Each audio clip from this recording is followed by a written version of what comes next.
Hey guys, good morning and welcome back. Appreciate you watching. This video is going to be about raking these coals and getting this stove loaded up well. So I made another video a while back about raking the coals, and I talked about like getting a little divot in the center to get that secondary air pushing through to stoke it up. So that's still a really good method. And in that video I mentioned raking the coals forward. But I didn't really show that well. And I also didn't talk about why.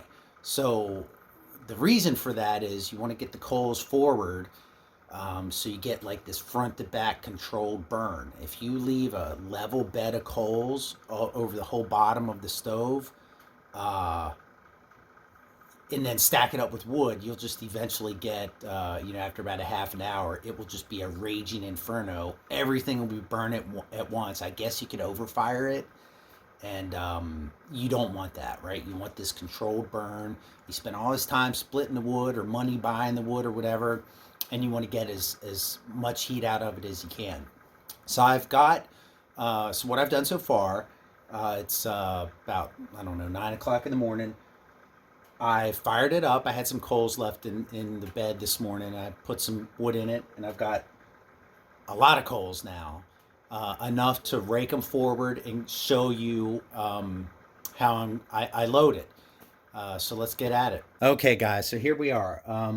I've got the air control open, and I am going to crack the door a little bit at first. That's going to do two things. That's going to get any of the ashes that are loose, which doesn't really look like there's many right now, but that's going to stir those around. And it's also going to get those coals nice and fired up, because I'm about to rake them forward. So by the way, so I recommend letting your stove burn down to hot coals like this. If you're reloading your stove when there's still heavy flames or a piece burning in there, all you're really going to do is get smoke billowing out maybe, or it just doesn't work out as well. Just let it burn hot. Like so if you burn it down and say, oh, it's coals, I need to put more wood in it. No, man, that's really hot. Like, that is putting off heat right now. Let it go. It's nice, good blue flames. There's no creosote coming off of that. That is combusting fully. Okay, so let's get to the loading part here. This nice piece of very dry, kind of small barkless oak, that's going to go in the front. You see, you've got that nice narrow edge.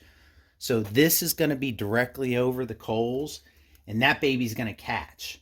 And that's going to light and burn in front, and then that'll get the pieces above it lit, and you'll get that front to back burn. And then this piece that's sitting down in the divot in the back, that'll be the last thing to catch and burn. And sometimes actually I've choked it down so much that there's even still some coals left of this one when I get up in the morning, when I load it big in the morning. So let's load this thing up.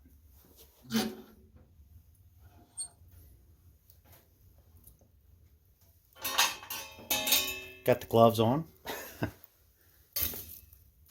Yeah, look how hot those coals are.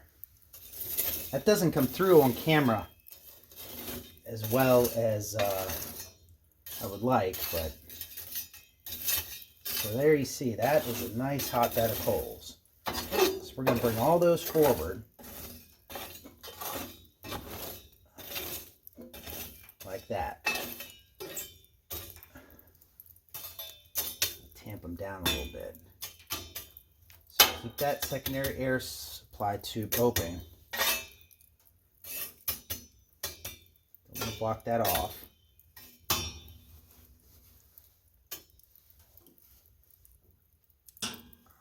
Okay, so I don't know if you can see this. We'll get you in there. But in the back, really no coals, right? All right. Let's get this big piece. And sometimes I'll put an even larger piece in the back. We'll just roll that baby into the back like that. Then we'll get that one in next to it. Actually, that piece was a little smaller than I thought. So we'll put another one in there. And then we'll get this in. Now that's probably going to catch before I even finish loading it.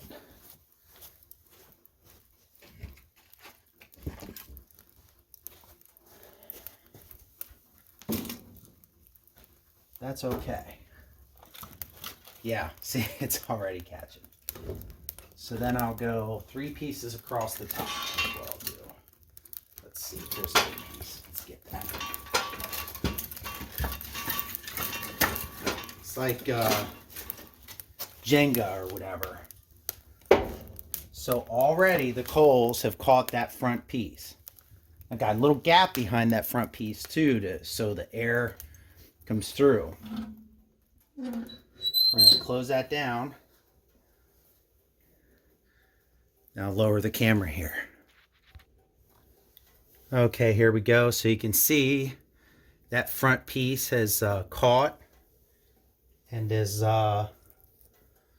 flaming, because that's the thing. So if you load the stove up and you don't have like a good barkless piece to flame like that, what ends up happening is it smolders.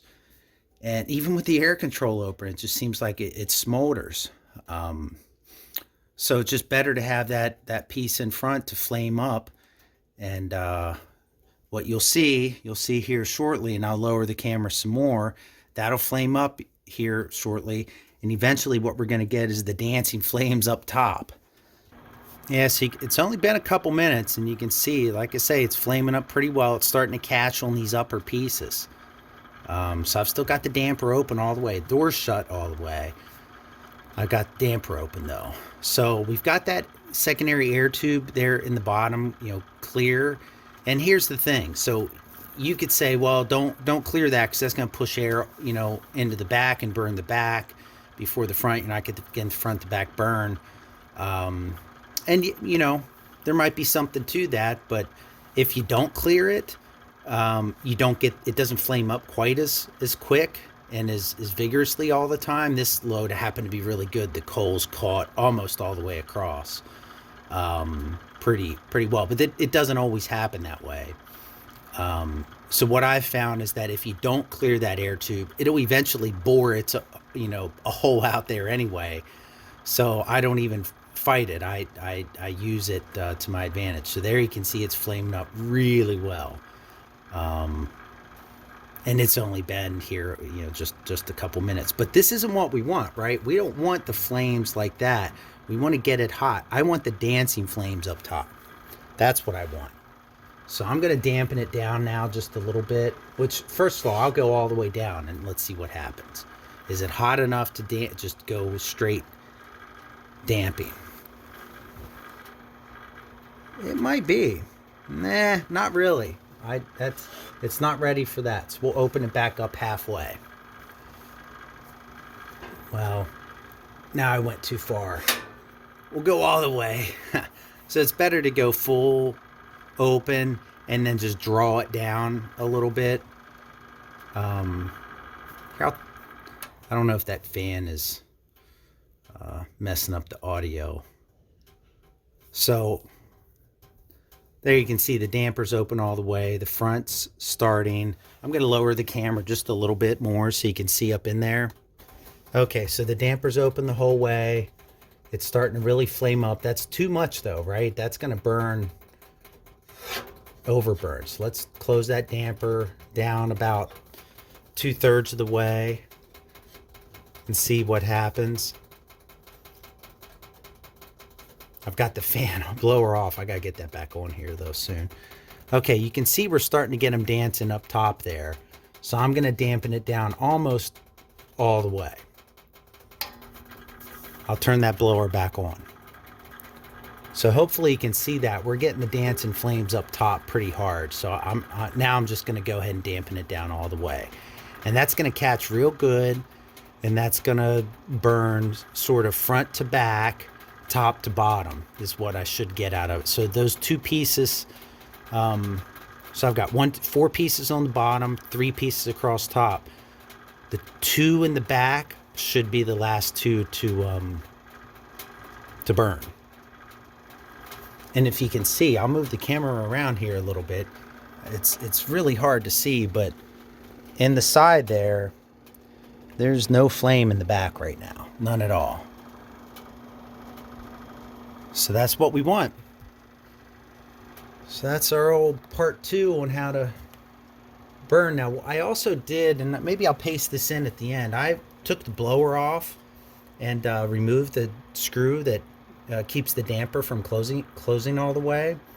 So I did that, and so now the damper closes just a little bit more.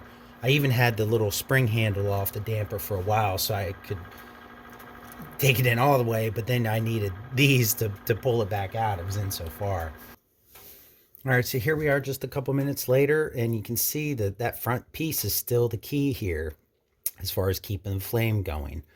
And you may be able to see the center there. So a lot of that's being driven by the secondary burn. Early on in this cycle, the air comes in from this side, and you can see it was flaming up a lot over here. But now it's more of a central secondary burn that's feeding it. So that's feeding this front piece, and it's gonna burn those top pieces front to back as well. So that's how I do it. I tell you, when I tried to do this and not have a good, barkless dry piece in the front with a little air gap to keep the flame up, I would just get this smoldering. Like, I would come down maybe, I don't know, 15 minutes after dampening it down, and the glass would be glazed up with creosote. I mean, it doesn't take long to do that, and it would just be a smoky, just not ideal. So I've still got the damper, down all the way, and you can see those flames are starting to build up, and it's starting to increase the burn. So we're gonna let that go for a little longer.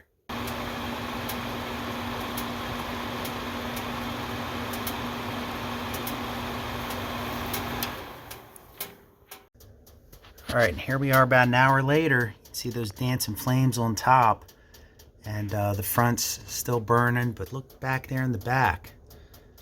Still lights out back there mostly. So we're getting a pretty good front to back, top to bottom burn. So that's how I'm doing it now, and if I find a better way, I will let you know. So I'm going to paste into the end of this video the blower disassembly, and show you a little bit about that. I took the handle back off a few minutes ago and pushed it in all the way. You can dampen it down so much that it doesn't catch right. So I understand why they don't want you to dampening it all the way, but if you play it right, you can actually get it to where you get it fired up this hot like this, and then close it down like that, again, to the point where you can't even get the handle back on. You gotta use these to pull it in and out, and that will slow down the burn just a little bit, and actually makes it a little hotter too. But it's just like, is it really worth it for the hassle? I don't know. I'm gonna keep tinkering with it, but so far I don't think it is. So all right, well, hey, thanks for watching. Again, I'll just paste this blower video stuff here into the end.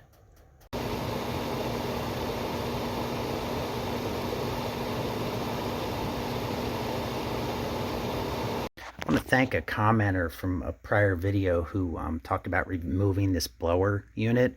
And it turns out, yeah, it's basically just kind of pressure fits in there. There's 2 top clips. I'll show them to you. Let me get the light in here. There's one you can clearly see, and then there's another one over here, and the unit just pulls out. Of course, I have it flipped around here, so you can see there's a temperature sensitive plate there for the switch, and I'll post a close-up photo showing the model number. So if this thing's not pressed back against the wood stove, that's of course not going to work.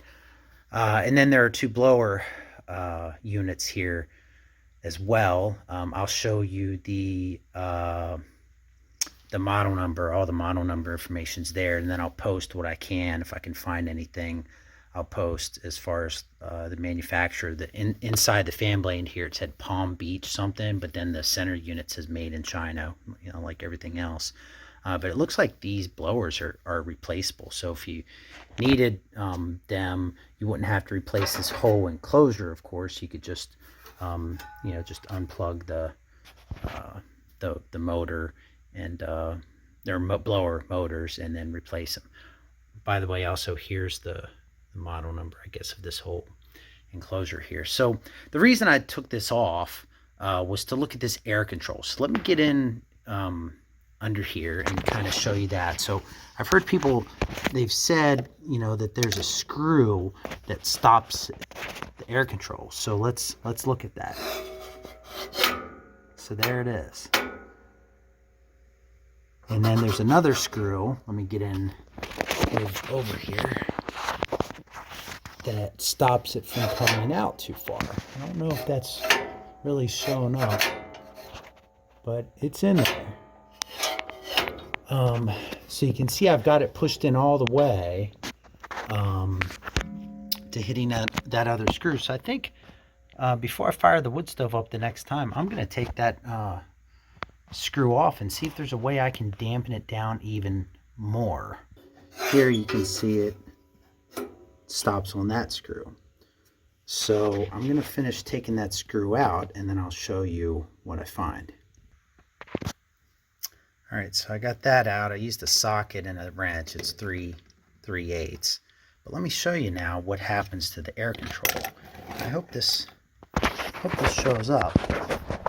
So now I'll push it in all the way and it goes further, but not much, because it hits on this blower housing here. Are you seeing that? Is that showing up?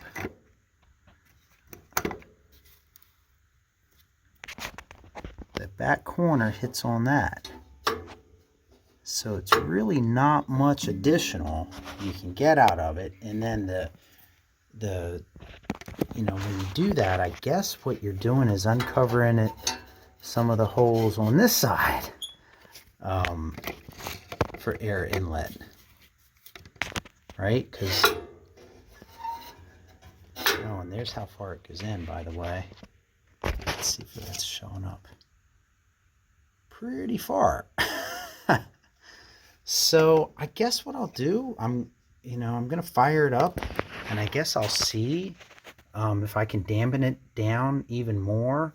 The other guy that commented said something about the secondary tubes here and being able to block those off some to control the burn, but that's like a whole thing to get to that, and I'm not really I don't think I'm there as far as getting into all that. So we'll just try this for now and just kind of see how it goes. See if I can get that longer burn time.